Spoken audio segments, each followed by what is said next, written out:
สบายดีพี่น้องตอนแดดแก่ๆเลาะทงไห้ทงหน้าหาบ่าวบอยคือเก่าพี่น้องเอ้ยมื้อนี้เคยใหม่กำลังขาดหน้าเสือสีสมเห็ดยังหนอ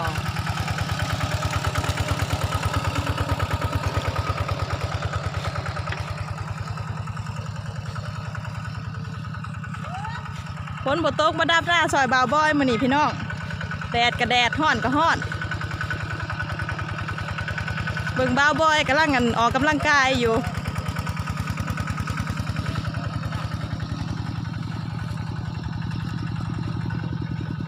สระน้ำใส่หน้า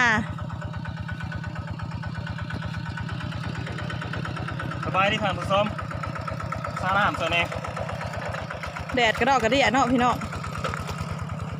แดดสุดยอดนะ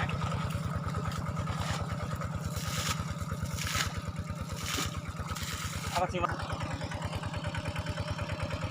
วันนี้ก็โอกาสดีพี่น้องเอ้ยแม่น้องคอมได้มาดำหน้าซอยแล้วมื้อนี้เนาะเพื่อจะได้เข้ามาเบิ่งกับพี่น้องที่ติดตามเขาตามอย่าลืมฝากกดติดตามนางหน่อยเด้อพี่น้องเอ้ยข้างนี้นะกลุ่มคนติดตามนะกดติดตามให้นางแน่ดันซอยเชียร์ซอยดันนางแน่เนาะจ้นางกันเพิ่มป๊าแม่นบ่เราว่ายังบ่ได้จักทีบยังพี่น้องเอ้ยมือใหม่มาขอถอดทอนบทเรียนน้ำระบ่าวเพิ่นมีประสบการณ์แล้วก็โอกาสดีแนวหนึ่งบ่ได้ดำหน้ามื้อนี้นะหน้าตัวเองบ่มีน้ำก็เลยมาซอยเพิ่นยังมีน้ำพอได้ดำหักษาเอาพี่น้องจูบเอาซาเอาแม่น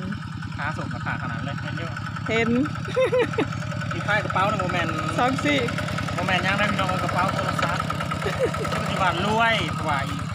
แม่นเขาว่ารวยเพราะเขารวยคือเขาว่าแม่นความเป๋าโทรศัพท์ยังไม่ได้วาง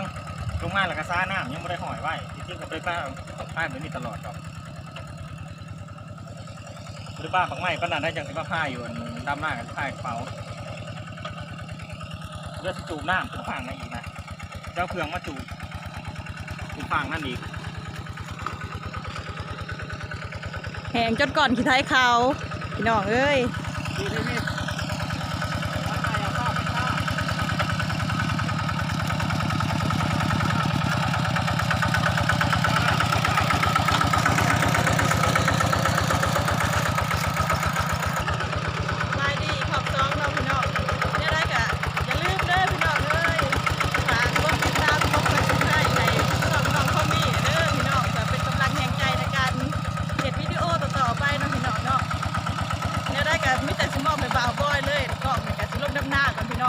มันแดดเท่าจะขึ้น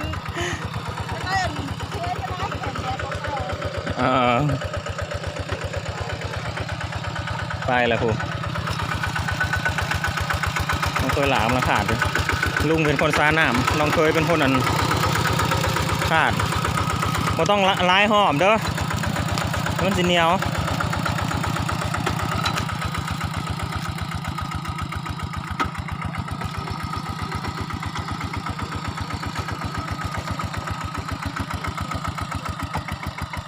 ฝากติดตามนางเลยกันพี่น้องเป็นพี่น้องกันเนาะตระกูลเดียวกันนี่แหละเสื้อซ้ายเดียวกันบริเวณคนอื่นคนไกลดอกเธอน่ะเป็นนามเป็นซักเป็นเอื้อยเฮาเพราะว่าเธอน่ะเป็นลูกป้าเด้ลูกเป็นลูกพี่ลูกน้องกัน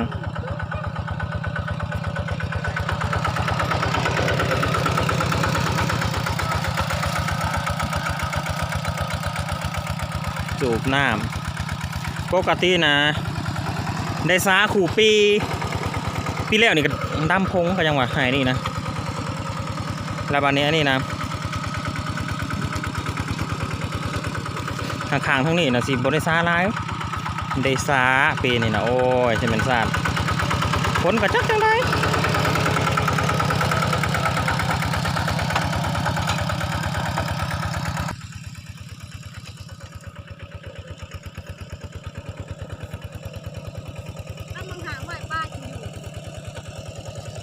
อย่าดำถี่เลยเด้อมายิงมาย่างแล้วโอ้ยเจดำนะเจ เจ๊ ผู้หาใหม่ได้นี่นะน้ำไงน้ำบ่คือไปฮัลโหล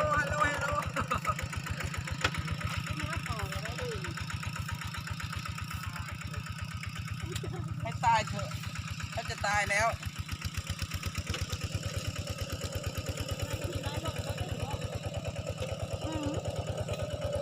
ว่ายมันดำอะไรแล้วนี่ดำอะไร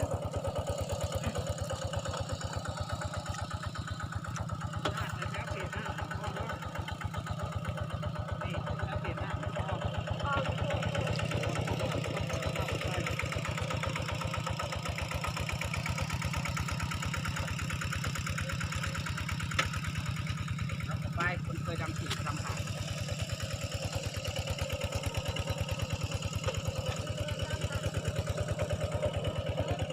ฮะ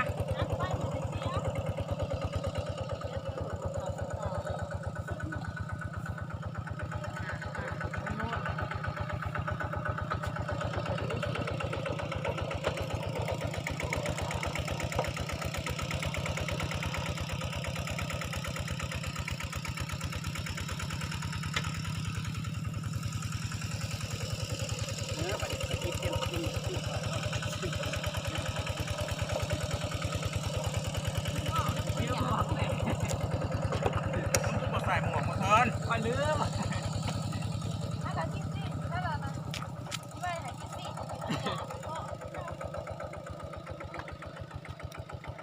ใส่เกงขาสั่น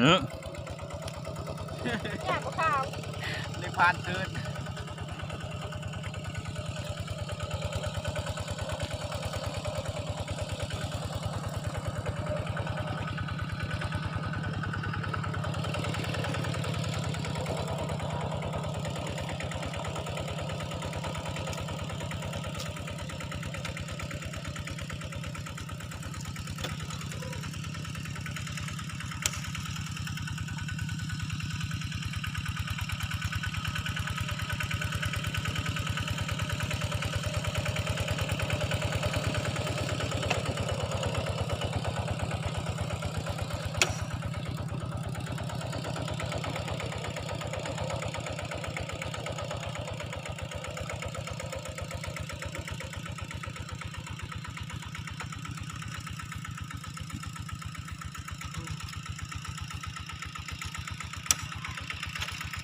ตายต้องจัดเลย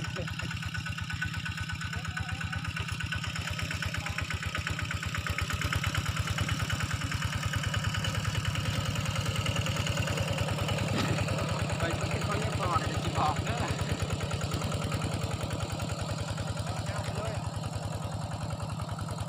เลี้ยงคล้องหรือเปล่า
เป็นผง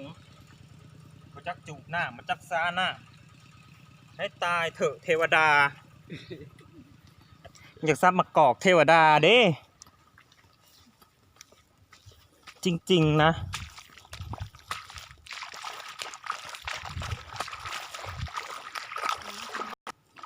สร้างเทวดาบทตดบขี่นี่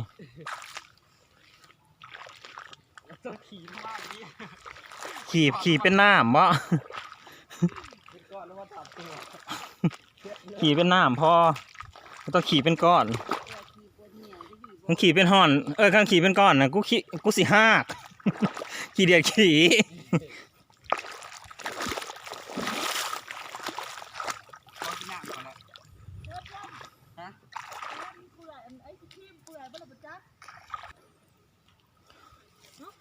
เดี๋ยวพี่น้องเดินดำนาถอยกันได้ ลูกแม่งอันเก่ามึงว่านนี่มาอยู่ โอ้ยดำหน้ากับดำหน้าพงพี่น้องก็บ่อยากเบิ่งบ่อยากซอยปานใดแต่แนวนี้ กูอยากเบิ่ง แฮปปี้นะเลยได้พี่น้องได้อย่าว่าได้บอกแฮปปี้นะ พี่น้องก็บ่แฮปปี้ปานใดแล้วดำ หยุดนะ พงเพราะว่า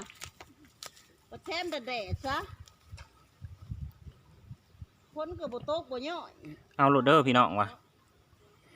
พี่น้องว่าเอาโรดเดอร์ไปได้แฮปปี้น้ำเด้อสัน ดำหน้าพงนี่ อ่ะ แถมแดดพ่อ อ่ะ นี่ ฟังเสียงสาวโลดเป็นลม ปวดส เป็น ม ล อง ม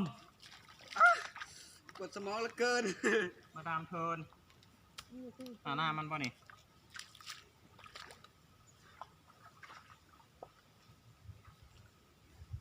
จับขึ้นมาขยะโลด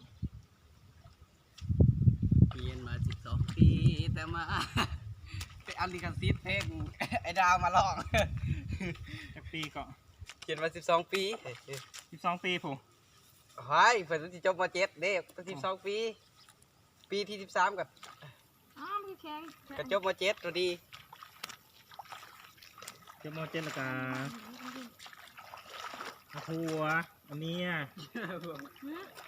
พลังเสียอีกแล้ว เอาพาก็เอาเบิดแหละเอาพาก็พัดโสดกันเบิดนั่นน่ะ เอาแต่มันจบ เอาแต่ประทัดจบก็ แต่ มี บทจบกับมี เขามาขอก่อนจบ ไฟมันแรง ป นะ รีบสืบพันธุ์เจหนวดไปซะเนาะมันนี่เนาะ มันปลูกหญ้าค่ะ ฮะ ปลูกหญ้า อยู่สาย บ้านชื่อไร่ สายจ่างนาง ยังคนทางน้ำกันอยู่นะนั่งได้ขาแรงหาชุดพันขีเพราะเราซื้อบัตรเลยจ้ะ เสร็จท่าผู้ชาย แมน เดี๋ยว มันกินเด็ดนั่งเบิ้งมันย่านกินมาได้ ให้หิวมากินน่ะแม่ทง จบ นั่นน่ะ การรัชนี เอาท้องเลยค่อยนั่งกันเหนื่อยพอนั่งได้คือท้องป้า มาเข้าสอบนางโอ้ย เป็นไปได้จึงได้นั่งวะ กู อ สี่ ยู่ ห้า ดีๆนั่นเนี่ยนั่งวะ นะ อยู่ดีๆเธอก็ลอยเข้ามา เบิดเลยเจ๊จอยเขาเปลี่ยนใจจากเจ๊จอยไปหาเจ๊ปลา มื้อเช้าเพิ่นซื้อโทรศัพท์เพิ่มอยู่ในมือ ไปพลัง จ่อย ในโทรศัพท์ ขี้คุยไปเลยนะ ยิงเพิ่น ใครชื่อโทรศัพท์ให้เธอ จ้าจัวไปแล้วมันยิงไปเลยบาดนี่ นั่งว่าผู้บ่าวนั่งสื่อหาย นั่นเงิน เสือมันแล้วนะ จะไปเสือเถอะ ยันน้องหาหายให้แหละ